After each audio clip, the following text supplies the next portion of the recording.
যুক্তরাষ্ট্র, কানাডা ও মেক্সিকোয় অনুষ্ঠিতব্য ২০২৬ FIFA football বিশ্বকাপের ফাইনালের ম্যাচের টিকিট মূল্য নিয়ে তীব্র সমালোচনা চলছে। প্রাথমিক ঘোষণার তুলনায় টিকিটের দাম ৬০০%-এরও বেশি বেড়ে গেছে। ফিফা জানিয়েছে, নিউ ইয়র্কের মেটলাইফ স্টেডিয়ামে আগামী ১৯ জুলাই হতে যাওয়া বিশ্বকাপ ফাইনালের ক্যাটাগরি ৩ টিকিটের সর্বনিম্ন মূল্য এখন $৫,৭৮৫ এবং সর্বোচ্চ ক্যাটাগরি ১ টিকিটের দাম পৌঁছেছে $১০,৯৯০ পর্যন্ত।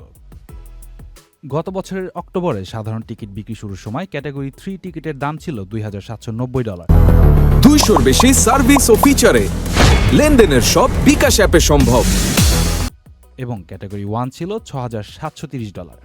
কয়েক মাসের ব্যবধানে এই দাম দ্বিগুণেরও বেশি বেড়েছে। সর্বশেষ ডিসেম্বরে ক্যাটাগরি ৩ এর দামের তুলনায় এখন ৩৮% এবং ক্যাটাগরি 2 এর তুলনায় ৩২.৭৮% বৃদ্ধি পেয়েছে।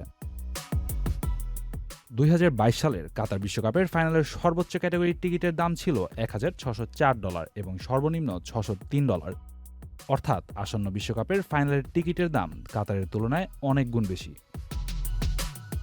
ফিফা এই উচ্চ মূল্যের পক্ষে যুক্তি দিয়ে বলেছে, উত্তর আমেরিকার বাজার মূল্য এবং অত্যাধিক চাহিদার কারণে টিকিটের দাম এমন রাখা হয়েছে। এছাড়া বিশ্বকাপ থেকে প্রাপ্ত আয় বিশ্বজুড়ে ফুটবলের উন্নয়নে ব্যয় করা হবে বলেও জানিয়েছে সংস্থাটি। ফিফা শুরু থেকেই ডাইনামিক প্রাইসিং পদ্ধতি ব্যবহার করেছে, যেখানে চাহিদার উপর ভিত্তি করে টিকিটের দাম ক্রমাগত পরিবর্তন হয়। ফলে নির্দিষ্ট কোনো মূল্য তালিকা প্রকাশ করা হয়নি। উচ্চ চাহিদা সম্পন্ন ম্যাচগুলোতে দাম আরও বেশি রাখা হচ্ছে।